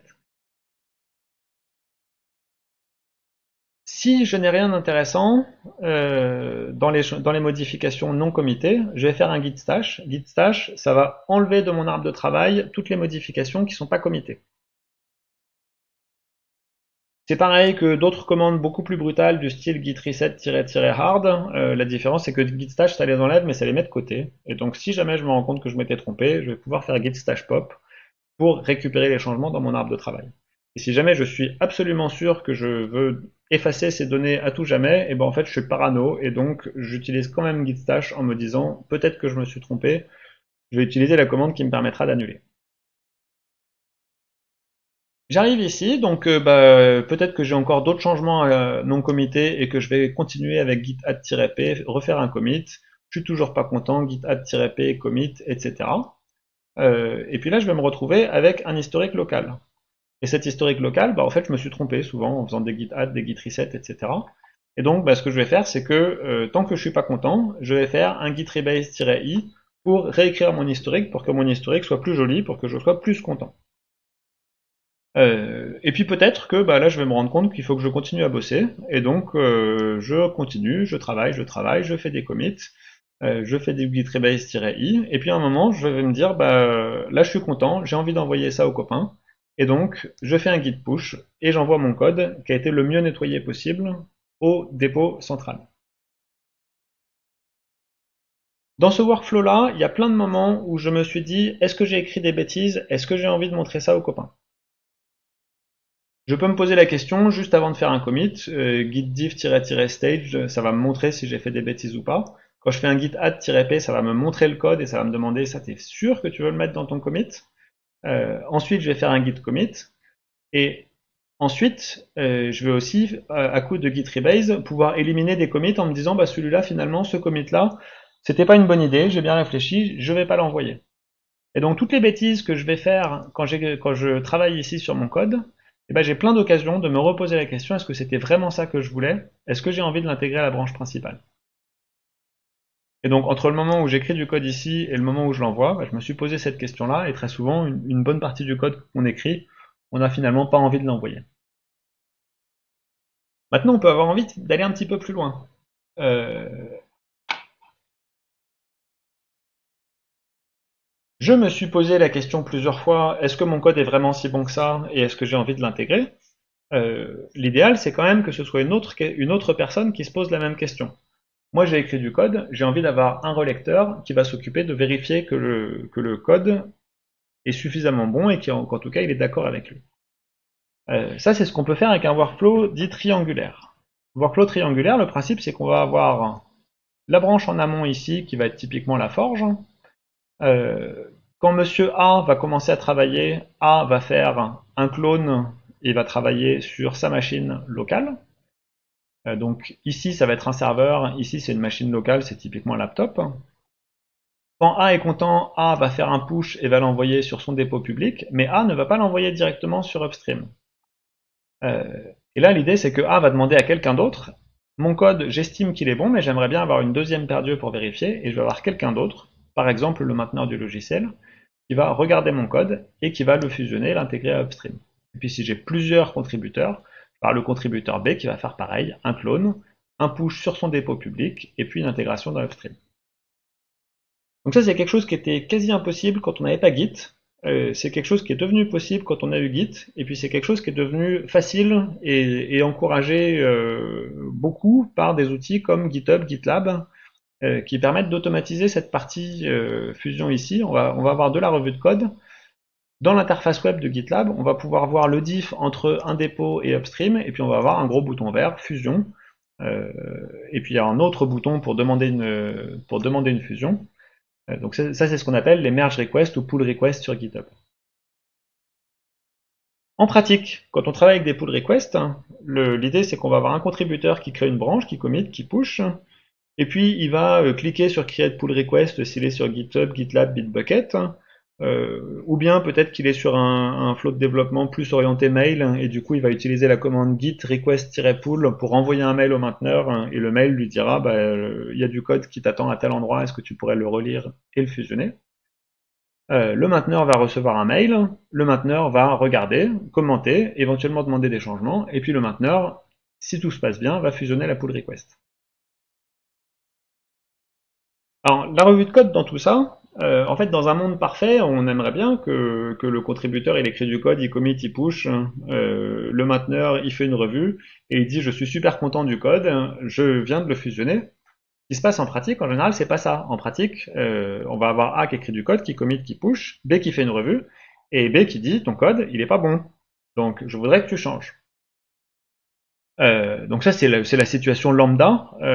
C'est presque étonnant quand ça se passe pas comme ça, parce que ça veut dire que non pas que B a écrit du code parfait, ça veut souvent dire que non pas que A a écrit du code parfait, mais souvent quand il n'y a aucune demande de modification, c'est plutôt que le reviewer a pas fait son boulot. Alors, donc il y a au moins deux façons de gérer les demandes de modification. Le mainteneur, il n'est pas content, il veut des modifs. Euh, le contributeur, ce qu'il peut faire, c'est qu'il peut rajouter des commits pour satisfaire les demandes du reviewer. Donc par exemple, le contributeur, il a créé une fonction qu'il a appelée foo. Le mainteneur lui dit ta fonction, il aurait mieux fallu l'appeler bar. Bah, le contributeur peut créer un commit qui va dire renommage de la fonction foo en bar. L'inconvénient de ça, c'est que quand on regarde l'historique, bah, l'historique il contient une erreur, il contient une fonction qui a été mal nommée, et ensuite il contient un commit qui est un peu artificiel, qui dit juste bah, j'ai corrigé l'erreur que je viens juste de faire. La deuxième option, c'est d'utiliser la commande git rebase-i que je vous ai montré tout à l'heure, euh, et de fusionner les commits et d'écraser l'ancienne pull request. Donc là, dans mon exemple, la fonction, bah, on l'aurait appelée bar du premier coup, entre guillemets. En fait, on aurait fait un premier commit qui se trompe, un deuxième commit qui corrige, mais on fusionne les deux commits, et donc dans l'historique final, on a une fonction qui a le bon nom du premier coup. L'intérêt, c'est que l'historique qui résulte de ça est beaucoup plus clean, et là où ça devient très sympa, c'est que si on est un peu pointilleux sur la revue de code, en fait, on va demander à plusieurs reviewers de relire le code, Et ce qui peut se passer typiquement, c'est que le premier reviewer, il va faire des demandes de modification. Au bout d'un moment, il dit, moi je suis content, je passe la main au suivant. Et là, le deuxième reviewer, il va arriver, et lui, il va faire des remarques aussi. Si le deuxième reviewer, il relit l'historique et qu'il voit toutes les erreurs, il va avoir tendance à refaire les mêmes remarques en permanence, hein, les mêmes remarques que le premier reviewer. Et puis ensuite, il avance dans l'historique et dit, ah oui, d'accord, t'as corrigé. Ah oui, d'accord, t'as corrigé. Et du coup, on fait perdre un temps fou au deuxième reviewer, puisqu'il va refaire les mêmes remarques que le premier et se rendre compte a posteriori que, en fait, les remarques ont déjà été prises en compte. En tant que deuxième reviewer, ce qu'on a envie d'avoir, c'est avoir un code qui est le plus clean possible, un historique qui est le plus clean possible, pour que la revue de code puisse se concentrer vraiment sur les détails. C'est-à-dire que tout ce qui a été éliminé sur la première phase de revue de code, on n'en parle plus, et là, on va vraiment au fond du fond. Donc pour la petite histoire, moi je participe ou je participais en tout cas un petit peu au développement de Git sur la mailing list de Git. C'est pas du tout rare que quelqu'un envoie une première demande d'intégration. Alors ça va être des séries de patchs envoyées par mail, ça va pas être des pull requests, mais c'est vraiment la même chose sur le fond. C'est très rare qu'une série de patchs soit acceptée du premier coup et qu'on trouve que ce soit irréprochable. Et c'est pas du tout rare d'arriver à une dizaine d'itérations sur une série de patchs un peu compliquée. Donc voilà, les avantages de ce workflow triangulaire, il y en a plein. Donc j'ai déjà parlé de la revue de code. Je pense que c'est juste pas possible de faire de la revue de code correcte si on n'a pas un workflow qui ressemble à un workflow triangulaire. Il y a d'autres avantages un peu sympas aussi. Intégration d'un débutant. Ça marche très très bien en particulier dans le logiciel libre. Vous avez une communauté de développeurs de logiciels libres qui ont leurs petites habitudes, qui se font confiance les uns les autres, et vous avez un débutant qui arrive, que personne connaît. Et ben ce débutant, il peut arriver, il peut committer. À partir du premier jour où il arrive là, il commit et il verra plus tard si son code est suffisamment bon pour être viewé, pour être intégré. Avec un système centralisé, le débutant il commence par arriver, toc toc, bonjour, je voudrais avoir les droits en écriture sur votre dépôt. Et vu que le débutant, personne lui fait encore confiance, en général la réponse c'est non. Et du coup le débutant, il sait pas très bien comment il peut commencer à travailler, il n'a pas les bons outils pour le faire. D'une manière générale, c'est très souvent une bonne option de faire les choses et de demander la permission après. Et donc ça, c'est en particulier quelque chose que permettent des outils comme Git. Donc là, on a un système avec Git qui nous permet d'écrire du code, de partager du code, de fusionner, etc. Il y a une question dont on n'a pas encore vraiment parlé, c'est quand est-ce qu'on teste tout ça? Une réponse possible, c'est l'intégration continue. Donc le principe de l'intégration continue, ça va être de tester tout le temps. C'est-à-dire de tester juste avant que les choses arrivent dans la branche master et plus si affinité. Alors au départ, l'idée de l'intégration continue, c'est l'idée que quand on écrit du code, on va essayer de l'intégrer dans la base de code principale, donc typiquement dans la branche principale, le plus vite possible, et donc on va intégrer son code au fur et à mesure qu'on l'écrit. Par opposition à des workflows où on écrivait du code et puis on travaillait pendant très longtemps sur une branche de développement avant de fusionner. Donc, pour pouvoir intégrer son nouveau code au fur et à mesure qu'on l'écrit, il faut avoir une branche principale qui soit toujours fonctionnelle, sinon on ne va faire que rajouter des bugs dans cette branche principale, ça va être infernal. Les gens, quand ils vont chercher à intégrer, ils vont se cogner contre les bugs des autres, ça va pas marcher très bien. Donc un outil indispensable pour ça, c'est de faire des tests automatisés à chaque push typiquement, et de se débrouiller pour que les tests automatiques passent systématiquement à chaque fois qu'on fait une modification dans la base de code principale et ailleurs. Donc du coup, par abus de langage, ce qu'on appelle l'intégration continue aujourd'hui en général, c'est le fait de faire passer des tests automatiquement couplés à un gestionnaire de version. Donc typiquement, à chaque fois qu'on fait un push, on va faire passer les tests. Si j'avais fait cet exposé il y a 10-15 ans, l'intégration continue, je vous en aurais parlé, je vous aurais dit, c'est un truc vachement compliqué, mais c'est super important à mettre en place. Mais c'était pénible, les outils étaient des grosses usines à gaz. Donc typiquement, un gros projet, il avait un responsable intégration continue, même un moyen projet, il avait un responsable intégration continue qui était l'administrateur système qui s'occupait de gérer le serveur, qui s'occupe de faire passer les tests, etc. Et en fait, dans pas mal de cas, les projets n'avaient pas d'intégration continue parce que c'était trop compliqué à mettre en place. Aujourd'hui, il y a plusieurs outils, en particulier il y a des outils qui sont disponibles sur le web gratuitement pour pas mal de projets open source et puis qui sont relativement faciles à mettre en place, qui font que même sur des petits et des moyens projets, l'intégration continue, ça devient très facile à mettre en place. Ça peut être littéralement écrire un petit fichier de config d'une dizaine de lignes, et ça peut suffire.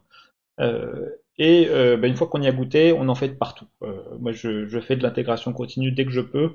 Les slides là sur lesquels je travaille, il y a de l'intégration continue parce que c'est un système avec du LaTeX que je compile et je vérifie que ça compile régulièrement, etc. Et si je commit quelque chose qui a un problème, je vais avoir un feedback dessus très rapidement. L'intérêt, c'est que si on a un feedback sur les bugs rapidement, bah, on les corrige alors qu'on a encore le code qu'on a écrit qui est buggé en tête. C'est beaucoup plus facile de corriger un bug si on sait tout de suite qu'on vient d'écrire un bug, plutôt que si vous écrivez quelque chose et puis un mois après on vous dit ah mais il y avait un bug mais je me souviens plus comment ça marche, etc. Donc le principe de l'intégration continue, on automatise les phases du cycle de vie, compilation, test, et on peut aller plus loin, on peut mettre à disposition les binaires, on peut déployer une interface web par exemple, etc. Et tout ça peut se faire de manière complètement automatique. Typiquement, si les tests ne passent pas, je ne vais pas déployer. Si les tests passent, ça va déployer automatiquement, des choses comme ça. Euh, donc ça passe par l'institution de bonnes pratiques. On fait des commits régulièrement. Évidemment, tester à chaque push, à chaque commit, si on commit une fois tous les 15 jours, ça sert pas à grand chose. Euh, Typiquement, un développeur, il commit plusieurs fois par jour et il fait passer la base de test plusieurs fois par jour quand la base de test passe suffisamment vite. La branche par défaut, elle compile toujours, elle passe les tests toujours. Donc ensuite, il va nous falloir des outils pour passer les tests, donc pour exécuter ces tests, et puis de préférence un tableau de bord qui va nous permettre de surveiller, éventuellement de faire des statistiques sur le nombre de fois où on a fait un push qui passait pas les tests, ou des choses comme ça. Petit exemple avec GitLab CI, donc CI pour Continuous Integration. GitLab, c'est le logiciel qui fait tourner la forge. Donc ici, j'ai fait ça sur un petit projet de démo, hein, GitLab CI Demo, qui est juste un minuscule petit projet euh, écrit en Java. Et donc ici, j'ai un petit fichier de configuration qui va s'appeler .gitlab-ci.yml. Et ce fichier, il contient le nom du job que je vais lancer. Ici, je l'ai appelé JUnit, j'aurais pu l'appeler comme je voulais. Le nom d'une image ici, alors c'est une image Docker. Ce qu'il faut savoir, c'est que juste c'est un système préinstallé sur lequel Maven est installé. Et puis ici, j'ai un petit script. Et ce script, c'est un script d'une ligne qui consiste à faire cd myproject et mvn test-batch mode. Ça va être simplement une option qui dit à mvn de ne pas être trop verbeux et de s'exécuter de manière non interactive. Une fois qu'on a posé ce projet dans ce petit fichier de configuration dans notre projet, le principe c'est qu'on va bosser comme d'habitude. Tant qu'on n'écrit pas de bug, tout va bien se passer. Tout va se passer silencieusement, c'est-à-dire que GitLab va faire passer les tests quand je lance un git push, etc. Je vais avoir juste un petit truc en plus, c'est que je vais avoir un petit tic vert qui va s'afficher à côté de chaque commit qui passe les tests. Et par contre, le jour où j'écris quelque chose qui ne passe pas les tests, ben, je vais avoir un feedback immédiat, je vais avoir un mail d'injure qui va me dire ce commit ne passe pas les tests, et du coup je vais pouvoir corriger. Donc ce serveur d'intégration continue, il permet d'exécuter régulièrement. Typiquement à chaque push, je vais faire un checkout de la dernière version, je compile, je teste. Je peux éventuellement passer des outils d'audit de code, typiquement quelque chose qui va hurler si j'ai des erreurs de formatage. Euh, ou qui va chercher des warnings dans mon code, ou qui va chercher des bugs à coup d'analyse statique. Donc GitLab peut servir de serveur d'intégration continue. Euh, il y a besoin, si vous installez votre propre GitLab, d'avoir des runners. Les runners, c'est des machines qui vont vraiment exécuter les tâches. Vous avez GitLab qui va recevoir le push et qui va demander à un runner de faire le boulot. Pour vous, les runners, ils sont préconfigurés, ils existent déjà, ils tournent sur le cloud du département info. Il y a plein d'alternatives. Donc Jenkins, qui est plutôt dans la catégorie gros logiciel assez compliqué à mettre en place, hein, par contre très très puissant, très flexible. Euh, Très très similaire à GitLab CI, vous avez Travis CI qui est un service disponible sur Internet qui est branché sur GitHub. Et puis depuis quelques années, GitHub a son propre service d'intégration continue qui s'appelle GitHub Actions. Il y en a plein d'autres, hein, bien sûr. Euh, Par-dessus tout ça, on a l'outil SonarCube, qui est un outil d'audit de code, et puis c'est un outil qui a plein de plugins qui va permettre de lancer plein d'autres outils et de centraliser les données dans un gros tableau de bord qui va vous résumer les métriques de qualité du code, de couverture des tests, etc. Et l'idée, c'est que ce tableau de bord va vous permettre de voir l'évolution. Si vous avez un projet parfait, vous avez 100% de couverture sur les tests unitaires, c'est super. Mais si vous êtes sur un projet où les tests unitaires couvrent pas la totalité du code, bah, vous pouvez avoir par exemple 70% de couverture. Si vous voyez une courbe qui monte, ça veut dire que c'est bien, vous testez du code plus que vous n'en écrivez. vous voyez une courbe qui descend, attention danger, vous êtes en train d'écrire plein de code que vous testez moins que d'habitude. Donc là, il faut peut-être revoir la méthode de travail pour mieux tester. Donc c'est ça l'intérêt d'avoir ce tableau de bord avec des indicateurs un peu visuels, c'est que ça permet d'avoir un feedback sur est-ce que globalement on est bien organisé, est-ce qu'il faut qu'on revoie notre méthode de travail. Voilà, intégration continue, évidemment, vous allez la mettre en place pour vos TP et vous allez avoir quelque chose qui fait passer MVN test à chaque commit, à chaque push. Les merge requests, donc ça s'appelle le merge request sur GitLab, ça s'appelle pull request sur GitHub, c'est la même chose, hein. Le principe, un contributeur va faire un fork du projet. Donc si j'ai un projet sur la forge, j'ai un petit bouton fork sur la forge, donc je peux créer une copie du projet sur la forge.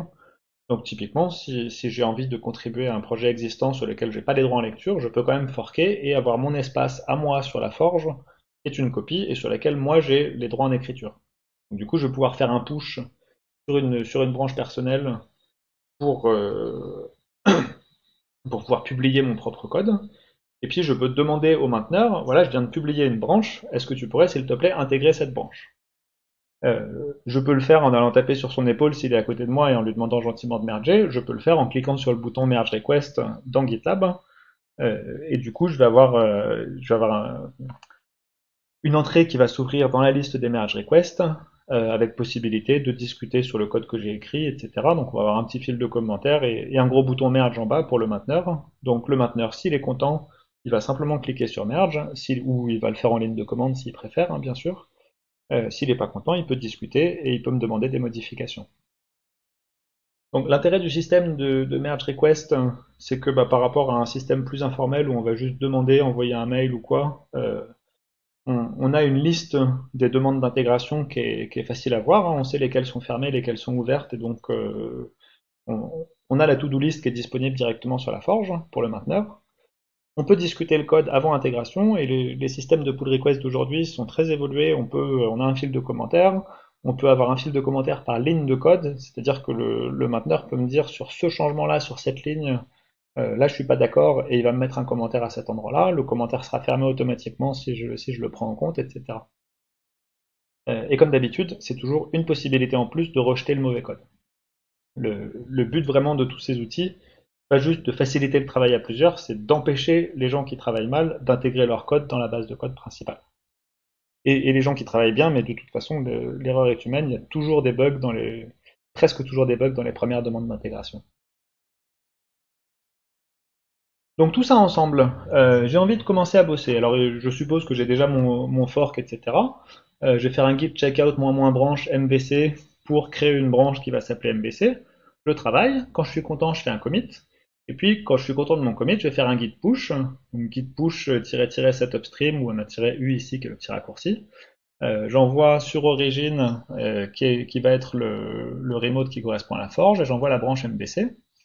La git push va me dire explicitement il faut aller sur telle URL pour créer une pull request, ou alors je vais sur l'interface web de la Forge avec mon navigateur. Pendant ce temps-là, donc je crée ma pull request, ça envoie un mail au mainteneur, et pendant ce temps-là, GitLab CI va faire passer les tests. Donc concrètement, ça va être lancer un conteneur Docker et puis faire passer les tests dedans. Bon, Docker vu de loin, donc c'est simplement un genre de machine virtuelle en plus léger. Vu que mon job ici, il fait un MVN test, du coup, Maven va s'occuper de télécharger de télécharger les dépendances, de tester, vérifier le style, et je vais me retrouver avec ce petit indicateur. Alors, désolé, il apparaît par-dessus le texte. Euh, Ici, j'ai une petite croix rouge, et ça veut dire que visiblement, j'ai raté mon coup, la base de test ne passe pas. Je vais corriger, je vais refaire un push, et la prochaine fois, j'aurai ma petite croix verte ici.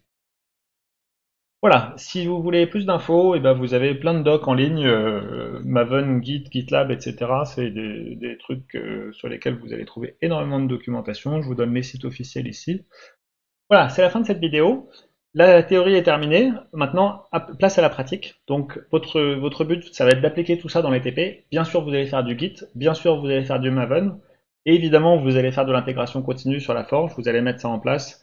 Vous verrez qu'il n'y aura pas énormément de choses à faire. Et quand on voit le confort que ça apporte pour le développement et la fiabilité sur le résultat, on ne revient pas en arrière. Votre but, cette fois-ci, ça va pas être de faire un TP avec un petit programme qui marche, certainement pas un programme qui marchote. Votre but, c'est juste d'être irréprochable. Vous allez chercher à faire du code le plus clean possible, vous allez chercher à utiliser votre outillage le mieux possible. De notre côté, évidemment, ça veut dire qu'on ne va pas noter de la même façon qu'un petit TP où le but c'était juste d'avoir quelque chose qui marche et de se concentrer sur les algos ou des choses comme ça. Là, on va chercher la petite bête et on va vous demander vraiment d'être irréprochable au sens où on enlèvera des points si vous avez la moindre erreur de formatage de code, le moindre test qui passe pas ou des choses comme ça.